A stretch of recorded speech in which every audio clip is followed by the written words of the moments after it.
vous invite à prendre place.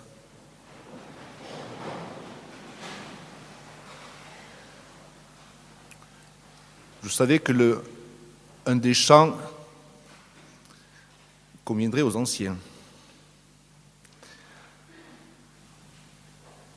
Dieu, dans sa parole, nous a donné sa loi, résumée dans les 10 commandements, comme une règle de conduite nécessaire. Et voici, si vous me permettez l'image, un peu comme les contrats, il y a plein d'alinéas en bas. Au Proverbe 3, mon fils, n'oublie pas mes enseignements et que ton cœur garde mes préceptes, car ils prolongeront les jours et les années de ta vie et ils augmenteront ta paix. Que la bonté et la fidélité ne t'abandonnent pas. Lis-les à ton cou, écris-les sur la table de ton cœur. Tu acquerras ainsi de la grâce et une raison saine aux yeux de Dieu et des hommes. Confie-toi en l'Éternel de tout ton cœur et ne t'appuie pas sur ta sagesse. Reconnais-le dans toutes tes voies et il aplanira tes sentiers.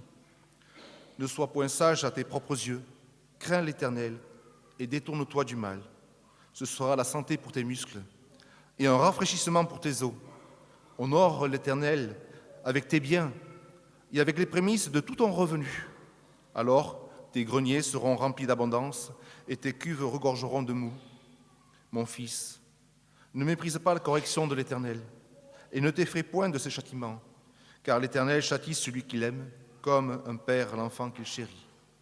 Heureux l'homme qui a trouvé la sagesse et l'homme qui possède l'intelligence. Amen.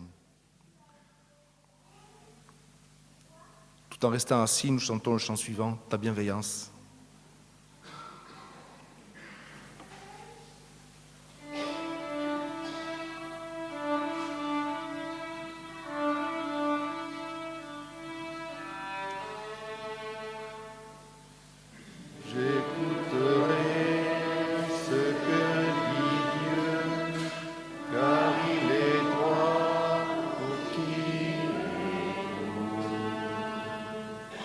Sa bénédiction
Nous sommes en présence du Dieu saint. Confessons-lui nos péchés. Je vous invite à la prière. Dieu notre Père, tu nous as créés dans la liberté, à ton image. Mais nous avons terni ton image en gaspillant notre liberté. Nous nous sommes enfermés dans l'orgueil, retranchés dans l'égoïsme, en nous éloignant de toi. Nous nous sommes aussi séparés de nos frères. Seigneur, aie pitié de nous. Ô Christ, notre Sauveur, tu nous as appelés à te suivre. Pardonne-nous d'être restés en arrière. Tu nous as invités à entrer dans ton royaume. Pardonne-nous de n'avoir pas répondu à ton appel. Tu nous as pris à ton service. Pardonne-nous d'avoir été indifférents et infidèles. Ô Christ, tu as fait de nous des frères et des sœurs. Pardonne-nous d'avoir manqué d'amour et de compréhension. Seigneur, aie pitié de nous. Esprit Saint qui donne la vie, manifeste en nous la force de Dieu. Ramène-nous dans la voie de la grâce et du salut. Surmonte nos résistances par ta bonté. Donne-nous de nous repentir à temps. Convertis-nous toi-même à toi. Donne-nous de t'appartenir tout entier. Change nos cœurs, Seigneur notre Dieu, pour que nous vivions toujours à ton honneur. Que ta miséricorde soit sur nous, puisque nous avons mis en toi notre espérance. Amen. Tout en restant ainsi, nous chantons le chant suivant, « Pardon Seigneur ».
Nous sommes d'accord.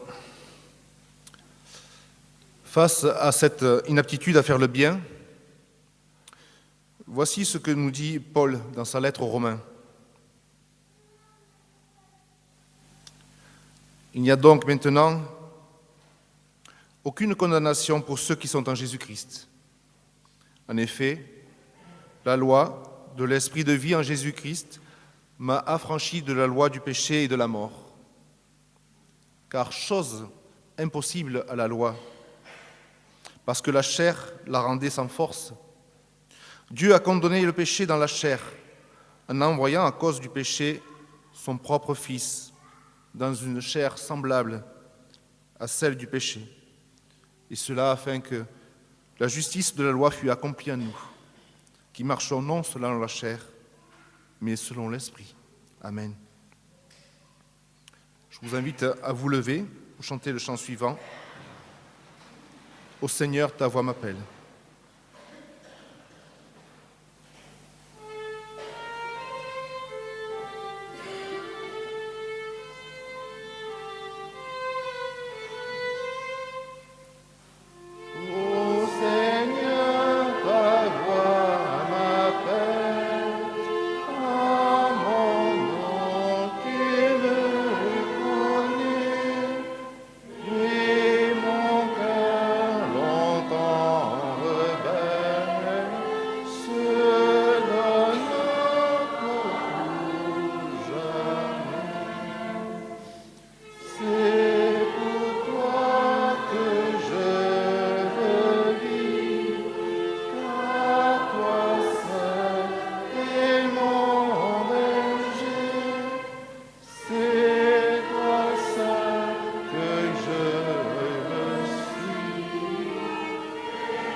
Nous restons debout pour confesser notre foi.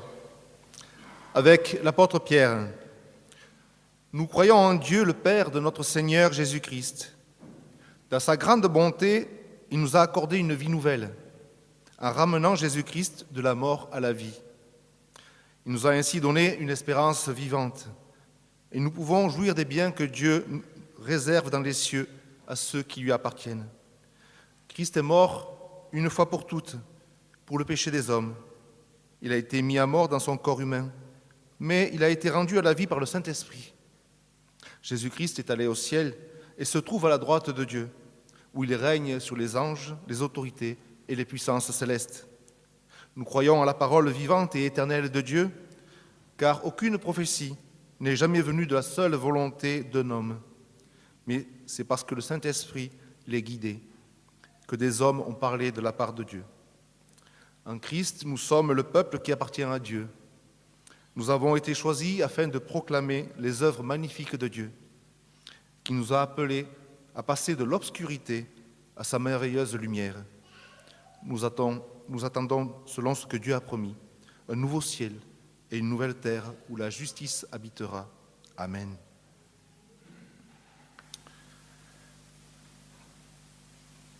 Nous chantons le chant suivant.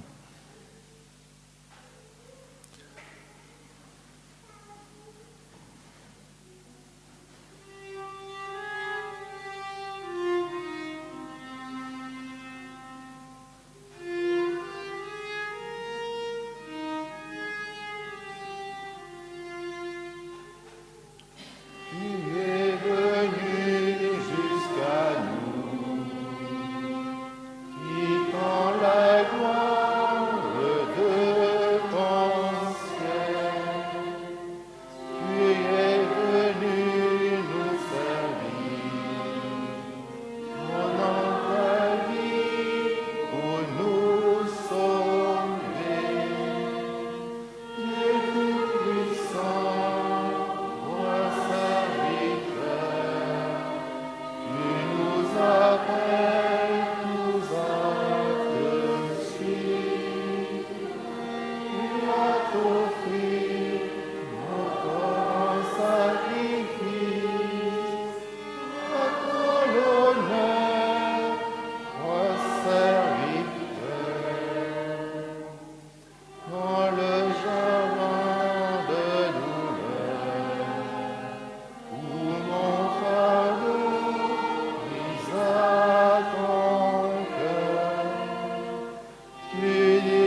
Vous pouvez reprendre place.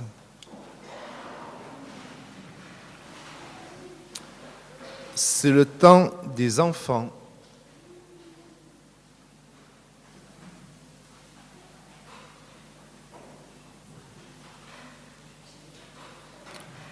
Alors, l'échelle de Jacob, le caté-évangile pour les plus grands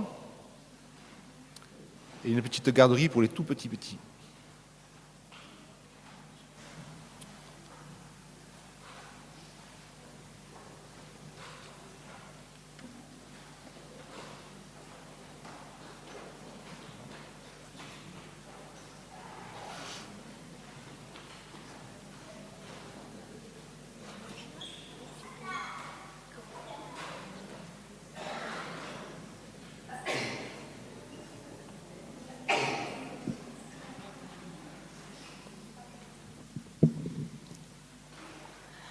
Nous voulons prier pour ce temps. Seigneur Jésus, merci parce que tu as appelé les enfants et merci parce que tu les aimes. Merci parce qu'ils sont précieux à tes yeux et pour chacun d'eux, tu as un plan merveilleux. Seigneur, que chacun puisse toujours plus te connaître et comprendre qui il est parce qu'il sait qui tu es.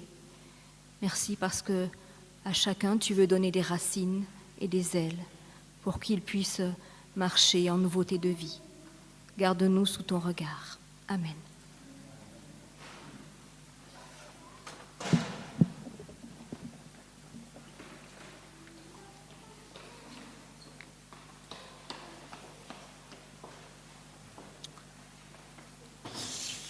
Si l'on met de la bonne volonté à donner, Dieu accepte le don offert en tenant compte de ce que l'on a et non de ce que l'on n'a pas. C'est le temps de l'offrande.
Quelques annonces pour la semaine. Donc demain, lundi 28, réunion de prière inter-église à l'église évangélique libre de 18h à 20h. Mardi, c'est un peu le jour de la prière, hein, mais ça ne veut pas dire qu'on ne prie pas les autres jours. Donc matin à 10h jusqu'à 11h30 et le soir, les dames se réunissent au presbytère à 20h30. Jeudi 31, pour les personnes du diaconat, une réunion est prévue à 14h15 au presbytère.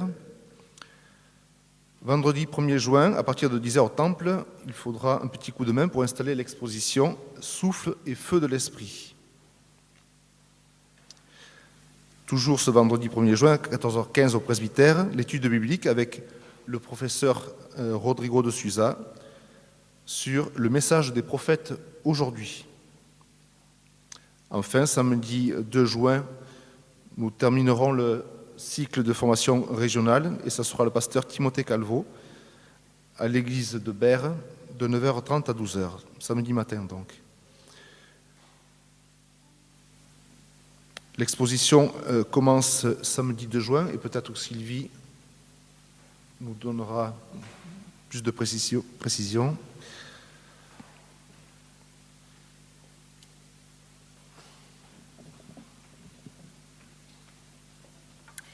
Eh bien, bonjour, oui, quelques précisions, mais en fait, tout est indiqué sur ce petit carton d'invitation. Alors, ce carton d'invitation, c'est comme la bonne nouvelle. C'est pour vous et tous ceux que vous pourrez appeler en aussi grand nombre qu'il soit pour venir participer au culte de dimanche prochain, qui sera un culte d'inauguration de l'exposition « Souffle et feu de l'esprit ». Donc, ça sera l'occasion pour tous les artistes qui ont participé, j'espère, d'être présents. Quand je dis j'espère, je pense à mon papa qui a donné une photo et qui n'a pas pu être là ce matin. Alors, j'espère qu'il sera en forme dimanche prochain. Et puis, le culte sera suivi d'un moment de convivialité. Je pense que nous avons, pour la plupart d'entre nous, reçu un mail qui détaille toutes ces informations de préparation. Alors maintenant, je me centre sur la préparation. Donc, comme l'a dit Christophe, vendredi 10h, il faudrait que toutes les œuvres qui ne sont pas encore en la possession de Nelly puissent être apportées par leurs auteurs ici au temple, afin que l'équipe dont Jean-Louis fait partie puisse les installer. Voilà, ça c'est pour vendredi, toute la préparation. Après, à partir de samedi, tous les samedis du mois de juin, l'information n'est pas sur l'invitation, si elle est sur l'invitation. Tous les samedis du mois de juin, le temple sera ouvert de 16h à 19h. Et je pense que la plupart d'entre nous, dans ce fameux mail auquel je fais référence, a vu qu'il y avait un doodle pour s'inscrire, là aussi en aussi grand nombre que possible, pour faire l'accueil et inviter les personnes et être inspiré pour parler aux visiteurs. Je crois que avec ça, on doit avoir à peu près tout. Je laisse quelques invitations à l'arrière du temple, n'hésitez pas à en prendre, et il y en aura de nouvelles, quelques-unes d'autres, dès vendredi pour pouvoir inviter pour dimanche. Mais j'aimerais que celles-ci soient toutes prises, parce qu'autrement, dimanche prochain, si on les retrouve dans le temple, ben, ça aurait été un tirage pour rien. Hein. Merci. Une fois, j'ai croisé un monsieur hongrois à Paris, protestant. Je croyais qu'il n'y avait que dans les Cévennes qu'il y avait des protestants. Eh bien, en Hongrie, il y a pas mal de protestants. Hein. Et il y a même un lycée protestant. Je ne sais même pas si en France, il y a un lycée protestant. Je ne sais pas si la représentante est là. Il devait y avoir quelqu'un présent au culte ce matin. Donc, c'est une chorale hongroise du lycée protestant qui sera là dimanche prochain au culte. Donc là aussi, comme dit Sylvie, on amènera quelque chose à grignoter, on partagera avec eux. Donc ils vont chanter à divers temps du culte, les chansons à sélectionner. Et ils vont donner aussi un concert au Sacré-Cœur, à la chapelle du Sacré-Cœur, le samedi. Donc samedi, vous venez à l'expo, à 18h30, vous allez à la chapelle du Sacré-Cœur pour les écouter. Et ils seront les bienvenus. Je laisse la place à Michel et je le remercie déjà pour sa disponibilité.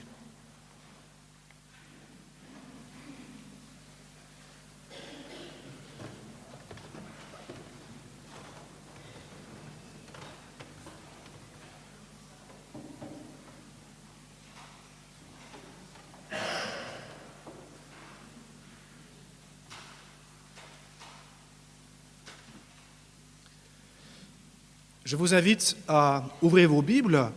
Nous voulons nourrir maintenant notre foi par la lecture de la parole de Dieu. Je vous propose 3 lectures ce matin. La première dans l'évangile de Matthieu, au chapitre 18, les versets 21 à 35.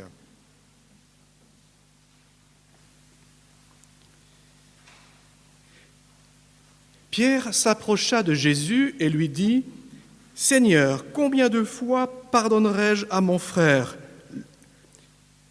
lorsqu'il péchera contre moi ? Jusqu'à 7 fois ? » Jésus lui dit : « Je ne te dis pas jusqu'à 7 fois, mais jusqu'à 70 fois ces fois. » Le royaume des cieux sera semblable à un roi qui voulut faire rendre compte à ses serviteurs. Quand il se mit à compter, on lui en amena un qui devait 10 000 talents. Comme il n'avait pas de quoi payer, son maître ordonna de le vendre, lui, sa femme, ses enfants et tout ce qu'il avait, afin de payer la dette. Alors le serviteur se jeta à terre, se prosterna devant lui et dit : « Seigneur, prends patience envers moi, je te payerai tout. » Touché de compassion, le maître de ce serviteur le laissa aller et lui remit la dette. Mais en sortant, ce serviteur trouva un de ses compagnons qui lui devait 100 deniers. Il le saisit et le serrait à la gorge en disant : « Paye ce que tu me dois. » Son compagnon se jeta à ses pieds et le suppliait, disant : « Prends patience envers moi, je te payerai. » Mais il ne voulut pas. Il alla le jeter en prison jusqu'à ce qu'il ait payé ce qu'il devait. Ses compagnons, voyant ce qui arrivait, furent profondément attristés et ils allèrent raconter à leur maître tout ce qui s'était passé. Alors le maître fit appeler ce serviteur et lui dit : « Méchant serviteur, je t'avais remis en entier ta dette parce que tu m'en avais supplié. Ne devais-tu pas avoir pitié de ton compagnon comme j'ai eu pitié de toi ?» Et son maître, irrité, le livra au bourreau jusqu'à ce qu'il ait payé tout ce qu'il devait. C'est ainsi que mon Père céleste vous traitera si chacun de vous ne pardonne pas à son frère de tout son cœur. La seconde lecture est un extrait de la première épître de Jean, 1 Jean au chapitre 4, d'abord les versets 7 à 11. Bien-aimés, aimons-nous les uns les autres, car l'amour est de Dieu, et quiconque aime est né de Dieu et connaît Dieu. Celui qui n'aime pas n'a pas connu Dieu, car Dieu est amour. Et voici comment l'amour de Dieu a été manifesté envers nous. Dieu a envoyé son Fils unique dans le monde afin que nous vivions par lui. Et cet amour consiste non pas en ce que nous avons aimé Dieu, mais en ce qu'il nous a aimés et qu'il a envoyé son Fils comme victime expiatoire pour nos péchés. Bien-aimés, si Dieu nous a tant aimés, nous devons nous aussi nous aimer les uns les autres.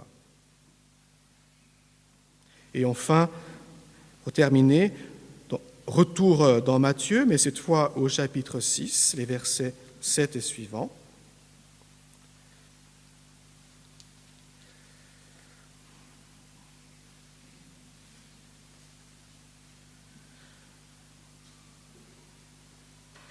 En priant, ne multipliez pas de vaines paroles comme les païens qui s'imaginent qu'à force de paroles, ils seront exaucés.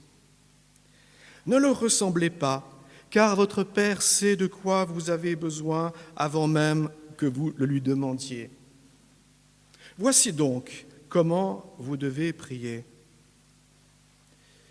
Notre Père qui es aux cieux, que ton nom soit sanctifié, que ton règne vienne, que ta volonté soit faite sur la terre comme au ciel. Donne-nous aujourd'hui notre pain quotidien. Pardonne-nous nos offenses comme nous pardonnons aussi à ceux qui nous ont offensés.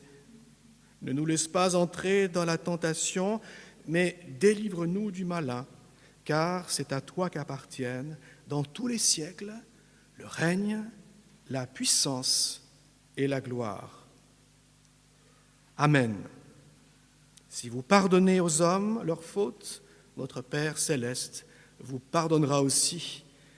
Mais si vous ne pardonnez pas aux hommes, votre Père ne vous pardonnera pas non plus vos fautes. Jusqu'ici, la lecture de la parole de Dieu.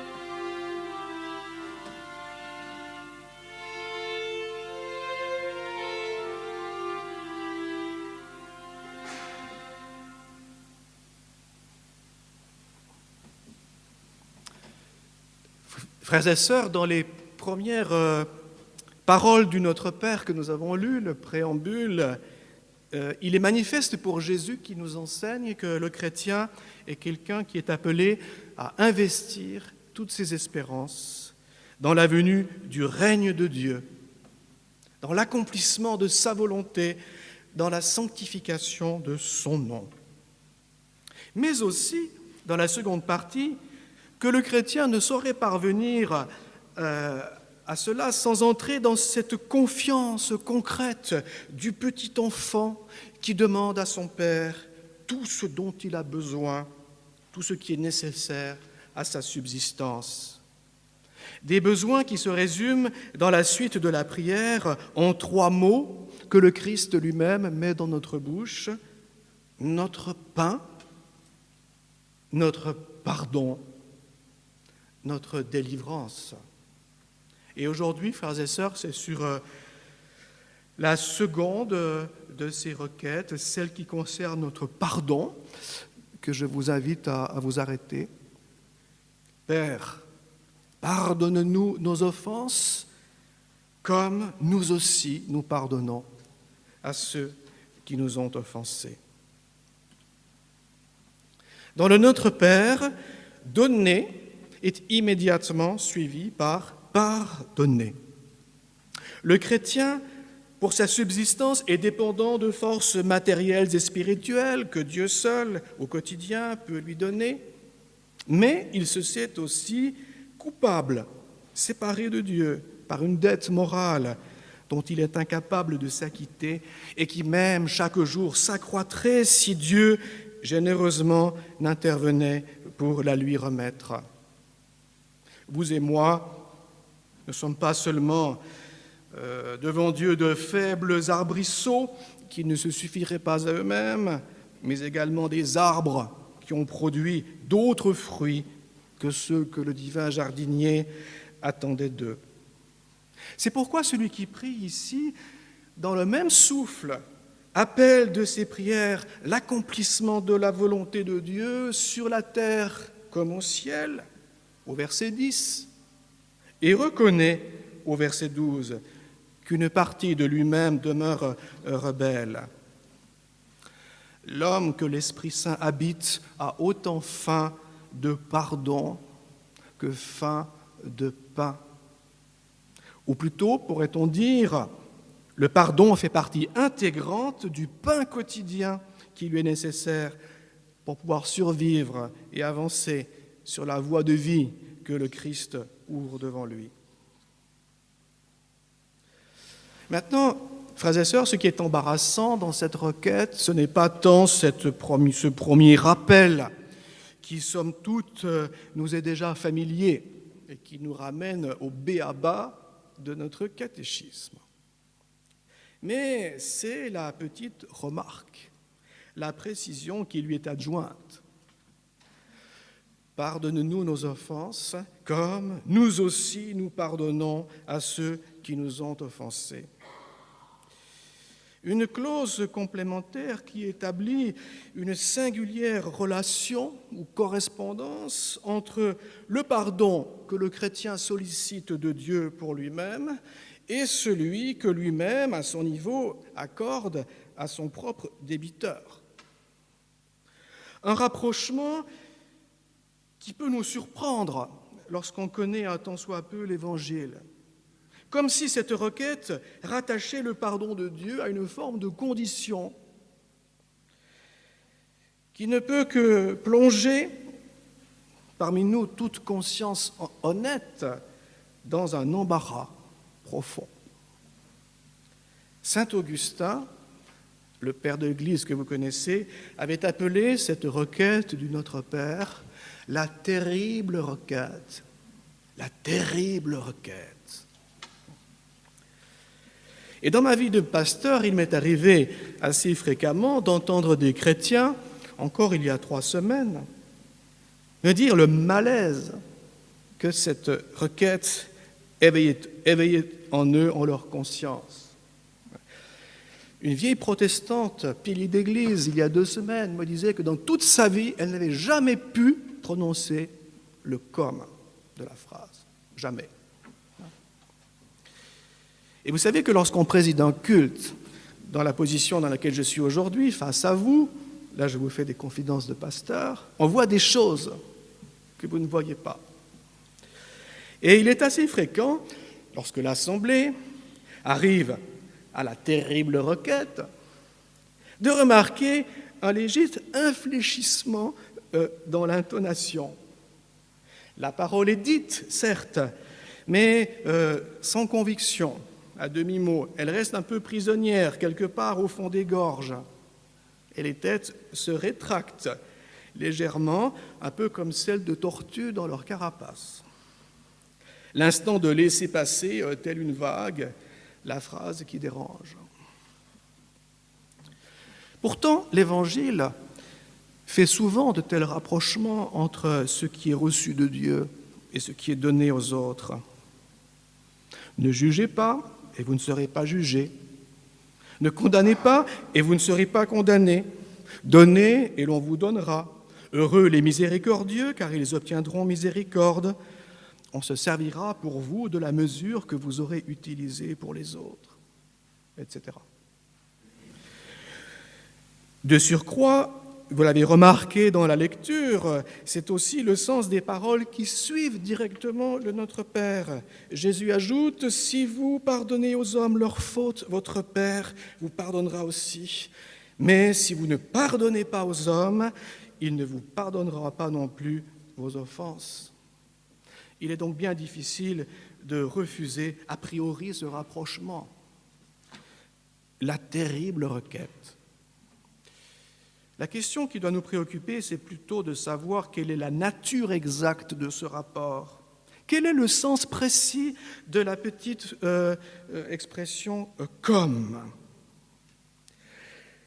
Pardonne-nous nos offenses de la même manière que nous-mêmes pardonnons à ceux qui nous ont offensés.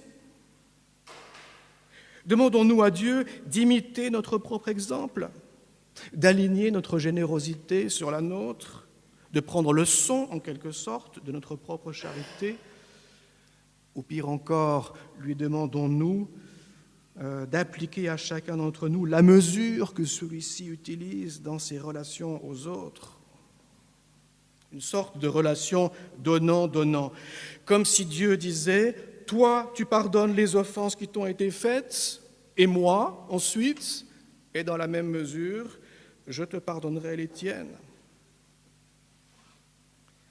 Il va sans dire qu'une telle idée irait à l'encontre de tout ce que ce même évangile nous dit par ailleurs largement sur la gratuité absolue du pardon que Dieu nous accorde dans le Christ, qui ne se mérite pas, qui ne s'achète pas. Comme aussi de la radicale antériorité de l'amour de Dieu sur l'amour des hommes.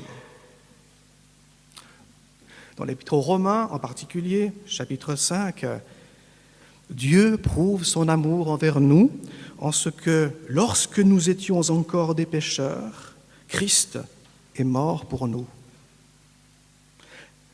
Ou plus encore, dans l'évangile de Jean, lu tout à l'heure, l'amour de Dieu consiste non point en ce que nous avons aimé Dieu, mais en ce qu'il nous a aimés et envoyé son Fils comme victime expiatoire pour nos péchés.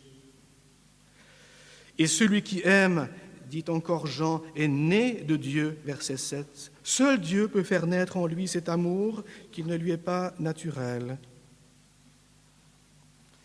Qui plus est, lorsque l'amour est commandé aux hommes dans la Bible, c'est toujours au motif que les hommes eux-mêmes, préalablement, ont été aimés de Dieu. Bien-aimés, puisque Dieu nous a tant aimés, nous devons nous aussi nous aimer les uns les autres. Ou encore verset 19, pour nous, nous aimons parce que lui-même nous a aimés le premier. Ici, l'apprentissage de l'amour et du pardon prend la forme de l'imitation de Jésus-Christ. C'est à l'école du Christ et à sa suite que le croyant apprend ce que veut dire pardonner. Son amour est toujours une réponse, il fait écho à l'amour préalable de Dieu pour lui. Alors, entre parenthèses, c'est une réflexion qui m'a toujours rendu un peu dubitatif, m'a toujours troublé, lorsque j'entends, et même parfois je lis, peut-être ça vous est arrivé, l'affirmation selon laquelle, parmi tous ceux qui nous ont offensés, le pardon chrétien ne serait dû que à ceux qui se repentent. Comme si ce pardon chrétien était conditionné par le repentir préalable du coupable, qui serait une sorte de prérequis.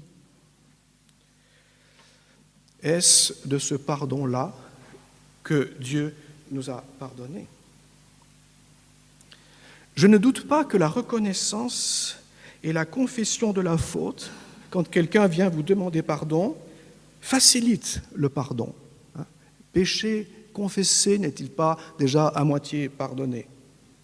Mais je crois aussi que le commandement évangélique du pardon reste contraignant beaucoup plus largement, même avant ou en l'absence de cette confession qu'elle pourra effectivement ensuite favoriser.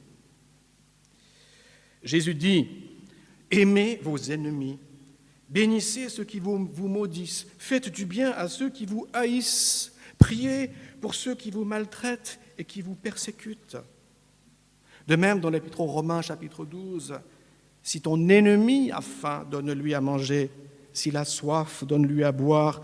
Ne te laisse pas vaincre par le mal, mais sois vainqueur du mal par le bien. » Ce commandement d'amour des ennemis me semble ici bien significatif de ce qu'est un amour à l'image de celui de Dieu pour nous. Non pas l'amour de ceux qui regrettent le mal qu'ils vous ont fait, mais de ceux qui vous maudissent, vous haïssent, vous maltraitent, vous persécutent dans le premier cas, ou encore qui vous veulent du mal dans le second. Alors revenons à notre question. Quel sens donner à la particule « comme » si ce n'est pas l'idée d'un donnant-donnant. Et ici, c'est la parabole du serviteur impitoyable que nous avons lue tout à l'heure, qui vient à notre secours. Rappelez-vous la remise de dette royale, 10 000 talents, dont a joui le serviteur insolvable. La parabole illustre bien que l'amour de Dieu nous précède. Et de combien? C'est lui qui nous a aimés le premier. C'est lui qui a acquitté sur la croix la dette qui nous écrasait, bien avant que nous ayons quoi que ce soit à faire valoir devant lui. De surcroît, à la lumière de la parabole, il est aussi rendu évident que sur le plan quantitatif, le Seigneur aura toujours infiniment plus à nous remettre que nous n'aurons jamais à remettre à qui que ce soit. Seulement, frères et sœurs, et c'est là, je pense, la pointe de ce que le Christ veut nous dire aujourd'hui, seulement, la générosité du pardon de Dieu est telle que ce pardon engage nécessairement celui qui le reçoit à reproduire à son tour dans ses propres relations quelque chose de ce pardon. Prenons conscience de l'immensité de la dette personnelle que Dieu lui a remise dans le Christ. Comment l'enfant de Dieu pourrait-il ne pas pardonner à son tour généreusement les offenses qui lui ont été faites et qui comparativement se révèlent somme toute bien dérisoires par rapport à celles dont il s'est lui-même rendu coupable. Si je reprends les chiffres de la parabole, qu'est-ce que les 100 deniers ? Alors, un denier dans l'Évangile, c'est le salaire journalier d'un ouvrier agricole. Donc 100 deniers, disons à la louche, 400 €. Alors, qu'est-ce que 400 € ? Comparativement aux 10 000 talents d'or dus au roi par son ministre. Alors, un talent, ce serait 33 kilos. 10 000 talents, c'est 330 000 kilos d'or.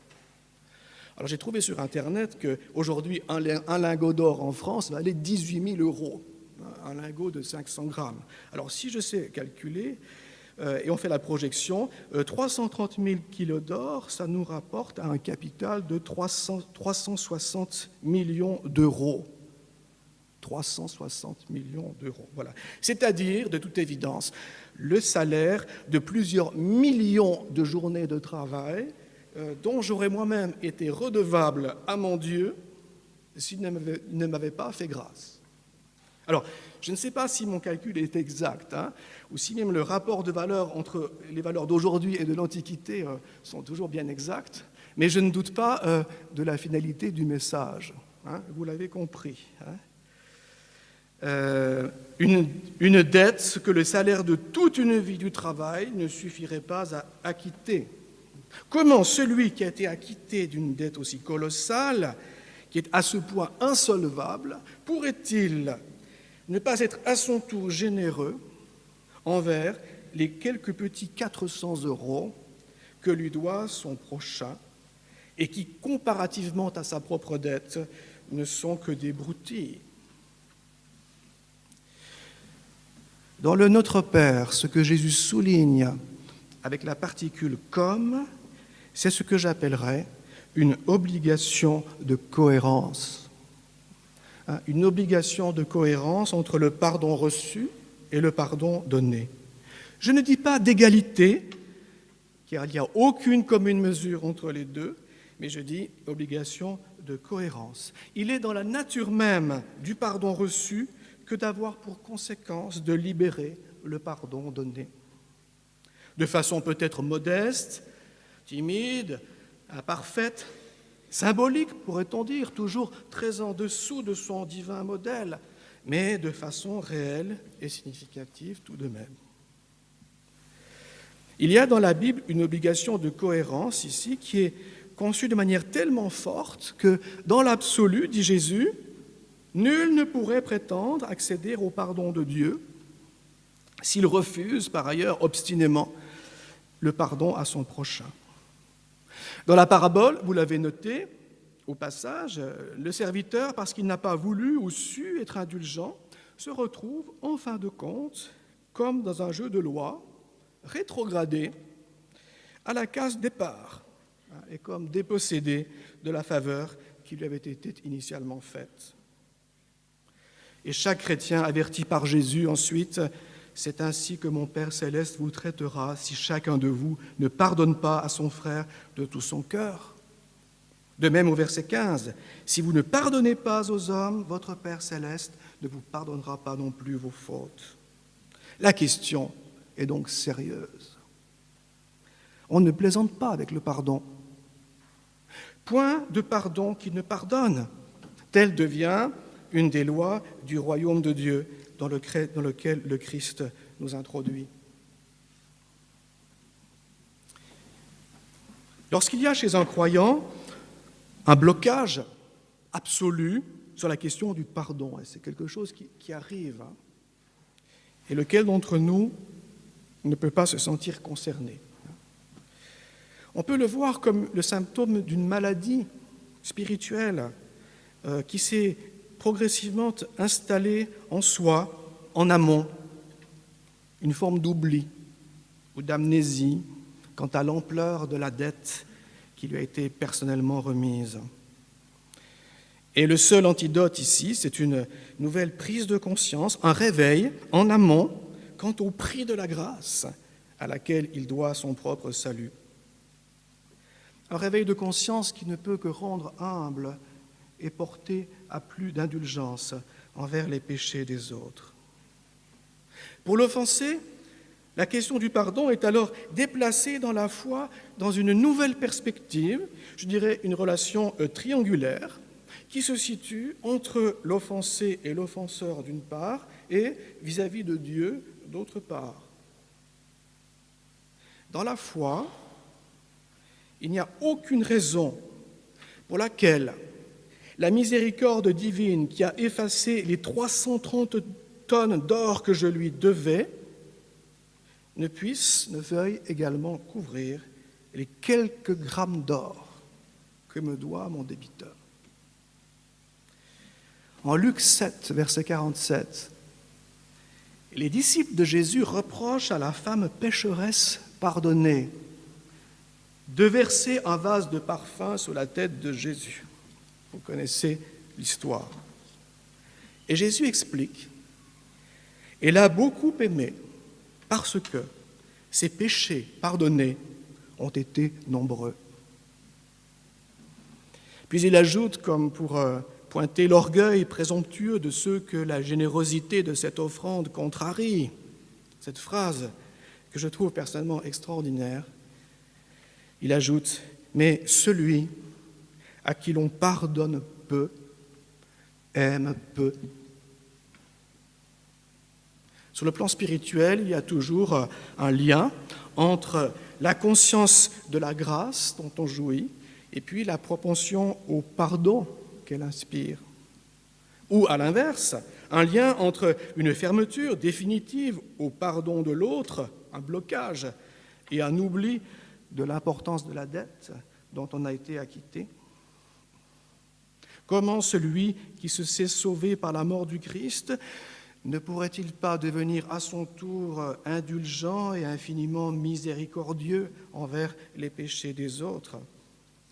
Et la foi lui fait aussi reconnaître au passage que le péché de l'autre pourrait très bien être le sien, et que l'offensé tout compte fait dans l'affaire présente devant Dieu n'est peut-être pas plus digne que l'offenseur. Mise en perspective libératrice. Ici, on doit aussi dire quelques mots sur la puissance extraordinaire du pardon.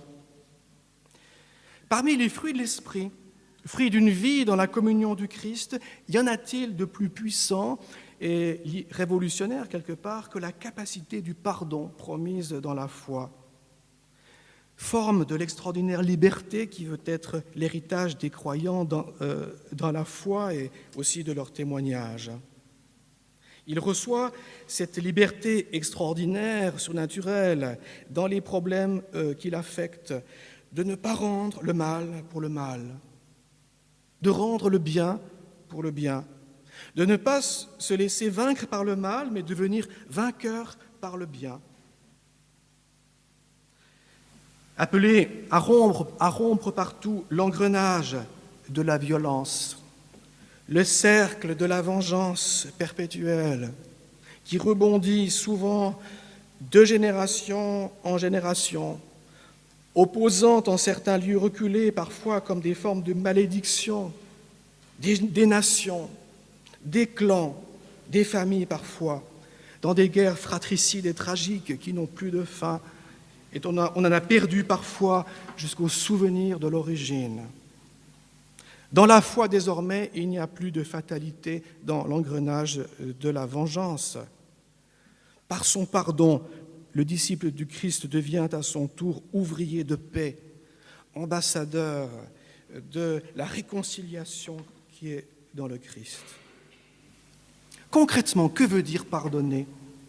Il peut nous aider ici à l'école du pardon que soient dissipés quelques malentendus. La première certitude, c'est que ce pardon n'est pas la négation de la faute. Pardonner, ce n'est pas couvrir la faute de celui qu'on aime dans une sorte d'omerta qui deviendrait complice et empêcherait l'agresseur de s'amender. Pardonner, ce n'est pas tenir une faute pour non avenue, comme on peut lire dans un certain dictionnaire. Celui qui pardonne appelle un chat un chat. Il reconnaît que l'acte commis s'appelle adultère, vol, insulte, mensonge, trahison. Il reste parfaitement lucide sur la chose, même s'il en parle peu. Secondement, pardonner, ce n'est pas non plus excuser, disculper ou plaider non-lieu. Les péchés que Dieu nous a pardonnés sont des fautes dont il a porté la sanction, dont il a chèrement payé le prix sur la croix. Ce n'est pas une grâce à bon marché, ce n'est pas un non-lieu, ce n'est pas un acquittement. C'est tout sauf passer l'éponge. Troisièmement, ce n'est pas non plus l'oubli, contrairement à ce qu'on peut dire parfois. Celui qui pardonne retient la leçon de l'histoire. Il reconnaît que la personne pardonnée est encline à cette faiblesse. Et s'il a de l'amour pour elle, il gardera mémoire de sa vulnérabilité. Il se montrera vigilant, attentif à l'avenir, qu'elle ne soit pas remise en situation de chuter à nouveau.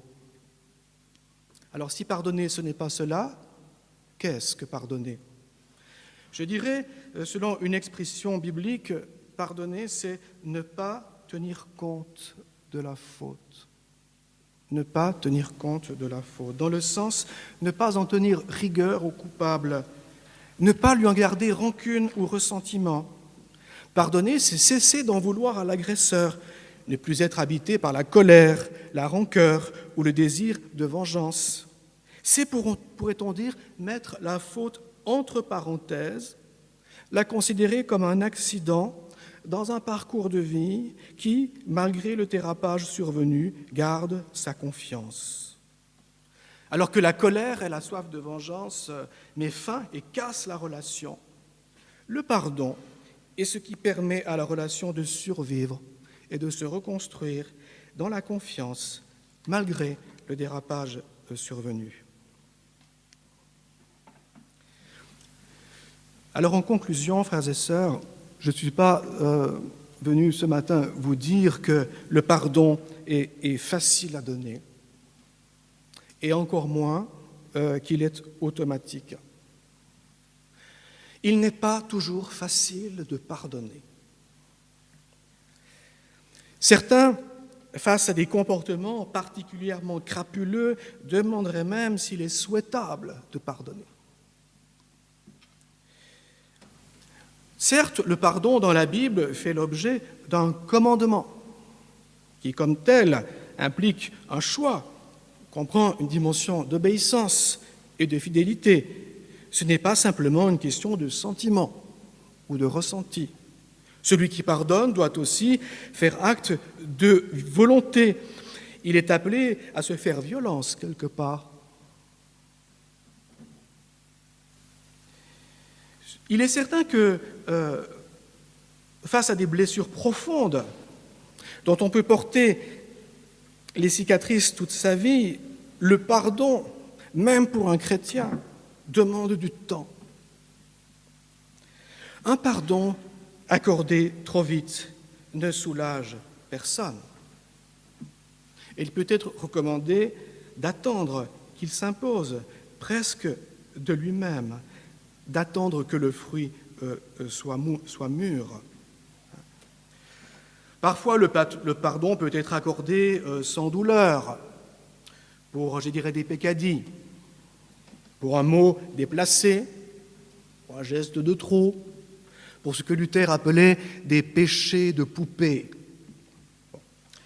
Mais il y a aussi, ça ce sont les pardons ordinaires et quotidiens, mais il y a aussi des pardons extraordinaires, ceux que nous avons tant de mal à concéder après avoir été blessés au plus profond de nous-mêmes. Pardonner à un parent bourreau, à un agresseur, au chauffard qui a renversé l'un de vos proches. Pardonner à celui ou celle qui a fait du mal à vos enfants. Implique un cheminement intérieur long et exigeant, difficile à vouloir, dur à parcourir. Et si l'on donnait son pardon trop vite, par exemple sous la pression d'une contrainte religieuse ou morale, imaginez un pasteur très autoritaire qui vous dirait « Aujourd'hui, tu dois pardonner ». Le pardon pourrait ne pas être sincère ni authentique. Et il n'est pas dans l'intention de Jésus qui nous enseigne aujourd'hui de culpabiliser celle qui, dans la foi, dirait « Seigneur, qu'il est dur de pardonner. Je m'en sens totalement incapable. Seigneur, c'est au-dessus de mes forces. Je voudrais pardonner, mais j'en suis incapable. Accorde-moi un peu de temps. Seigneur, viens à mon aide. Apprends-moi à pardonner. » Mais Jésus place néanmoins cette requête, cette terrible requête, dans notre prière quotidienne, comme pour replacer chacun sans cesse face à ce qu'on a appelé tout à l'heure ce devoir de cohérence qui engage notre vie. Jésus ne nous permet pas de parler à Dieu du pardon à recevoir sans lui parler, dans le même souffle, du pardon à donner, de lui parler de l'un sans l'autre. Nous tous, nous sommes certainement encore bien loin de la cohérence requise, mais il n'empêche que c'est vers elle que nous cheminons à l'école de l'Esprit. C'est à cette liberté extraordinaire que le Saint-Esprit travaille à nous élever. Et c'est pourquoi je vous dirais, en conclusion, cette fois c'est la conclusion,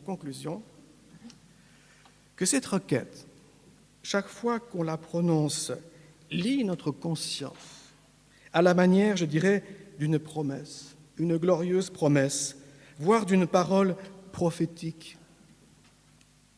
Pardonne-nous nos offenses comme nous pardonnons aussi, c'est-à-dire comme tu nous y appelles aussi, comme ta parole nous y porte, ainsi que nous nous y essayons, ainsi que ta parole nous y engage, ainsi que ton esprit y travaille dans nos cœurs. Voilà. Sorte de parole performative, comme on dirait aujourd'hui, qui, à l'instant même où elle est prononcée, crée pratiquement en partie ce qu'elle énonce, met en mouvement le pardon qu'elle commande, fait en quelque sorte passer à l'acte, faire le saut à celui qui la prononce. Seigneur, tu défais chaque jour davantage les liens qui m'empêchent de pardonner. Tu délies chaque jour un peu plus ce qui me retient. Seigneur, ne me laisse pas de repos avant d'avoir vaincu en moi tout ce qui te résiste et déraciné de mon cœur l'ivrée qui étouffe encore ta bonne semence. Seigneur, me voici. Seigneur, je m'abandonne. Amen.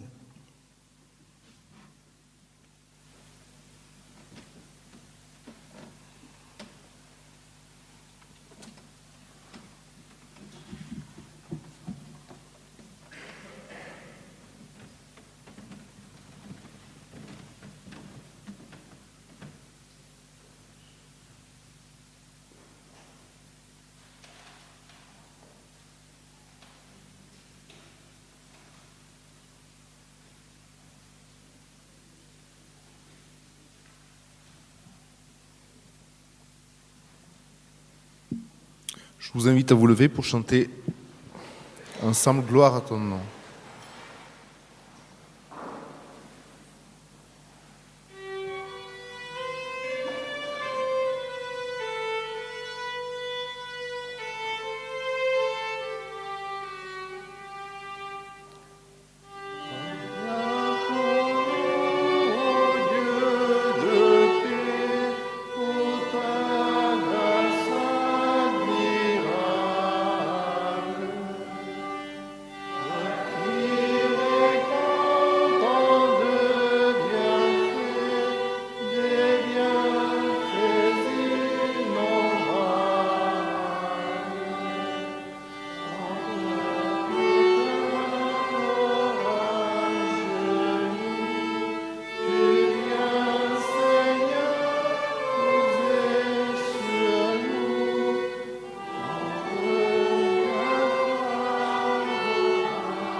pouvez reprendre place.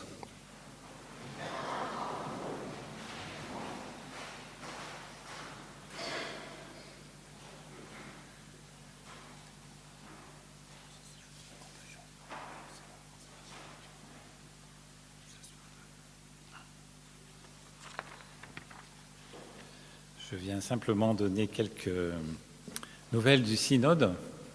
Et en fait, le synode, c'est un bon endroit aussi pour apprendre à pardonner. En fait, les relations ne sont pas toujours simples. Elles sont censées être simples sur le papier. Et puis dans la pratique, on débat, on échange de points de vue, et quelquefois, c'est un peu animé. Donc, le synode s'est tenu avant-hier, donc vendredi hier, et il se termine par le culte synodal en ce moment. Donc, je n'y suis pas à ce culte, mais j'y étais. Oh tiens, c'est trop cette photo. Donc, sur la première photo, je ne savais pas qu'il y avait une photo. Sur la première photo, j'y suis tout à fait à gauche là, sur l'estrade. Puisque j'étais secrétaire avec Samuel Gonin. Nous avons assuré tous les deux le secrétariat. Et donc, voilà, ce synode, le thème de ce synode, c'était un pas pour transmettre, et en particulier pour transmettre aux jeunes. Je rappelle que le synode, c'est un temps pour cheminer ensemble, c'est la signification du nom. Synode, c'est marcher ensemble. Et donc, chaque église vit sa vie d'église pendant toute l'année. Et toutes les églises ensemble, les délégués des églises, se rassemblent pendant 3 jours, une fois par an, et cheminent ensemble pour échanger, pour se fortifier et pour construire. Voilà. Et donc, nous étions délégués. Donc, là, pour nous, il y avait Marc... comme notre pasteur, bien sûr. Et donc, en fait, il y a une partie courante qui est la présentation des activités. Il y a une partie administrative aussi, puisque c'est une assemblée générale en même temps. Et surtout, il y a l'évaluation de ce qui se passe de ce qui s'est passé pendant l'année, comme l'évaluation de la nouvelle structure de l'Union, la redécouverte aussi de la notion de mission et de transmission. Et puis aussi, nous avons partagé le souci de l'Église persécutée et de l'accueil des migrants. Et puis, on a entendu les rapports des différentes coordinations, des différentes commissions. Alors, je ne veux pas rentrer dans le détail. Simplement, il a été beaucoup question des jeunes. Il a été question du programme national de catéchèse et nous l'avons adopté hier. C'est très intéressant d'entendre les formateurs jeunesse, donc c'est Harriet et Smith et Joël Land, qui ont donné un compte-rendu très complet de leur ministère les 3 dernières années.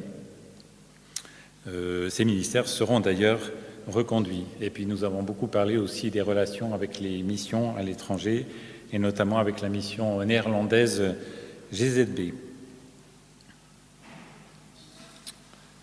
Voilà, et je termine simplement en disant que le synode se clôture en ce moment même avec le culte synodal, et lors de ce culte, donc en ce moment, Timothée Calvo doit être consacré comme pasteur. Et ce sera aussi un temps d'installation des pasteurs qui ont déjà été consacrés, un temps d'installation des pasteurs David Bouillon et André Guesque.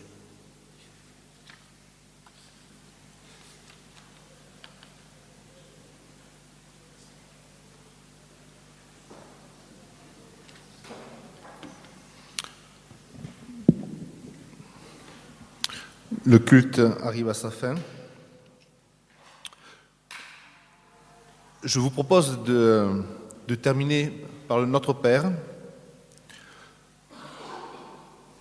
Je vous lis un poème de Rubens Sayens, et on peut fermer les yeux, et on termine par le Notre Père. Si le nom d'un ami vous revient à l'esprit, ou de quelqu'un par qui votre cœur fut meurtri, à cause d'une offense, ou légère ou cruelle, priez pour lui. Peut-être est-il en ce moment seul, dans quelque péril ou quelque affreux tourment. Il a besoin de vous et Dieu vous le rappelle. Et lorsqu'il vous sera donné de le revoir, il vous dira peut-être, au fond du désespoir, tel jour j'allais sombrer, une force inconnue, comme si quelque part quelqu'un priait pour moi, me fit lever au ciel le regard de la foi. Depuis lors, la terreur n'est jamais revenue. Alors, vous souvenant que ce fut ce jour-là, que le nom de l'absent à vous se rappela, et fut, par votre amour porté jusqu'au Père, vous lui direz, « Ami, peut-être qu'à mon tour, plus tard, j'aurai besoin de ton fidèle amour, que ta pensée aussi se transforme en prière. »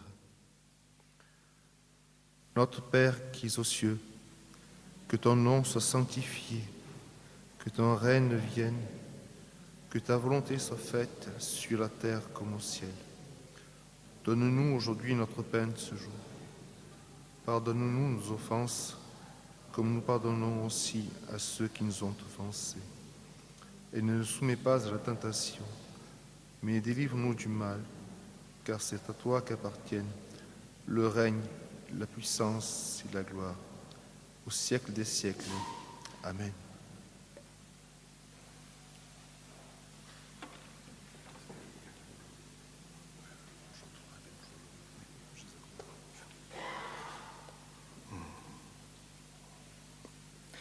Je vous invite à vous lever.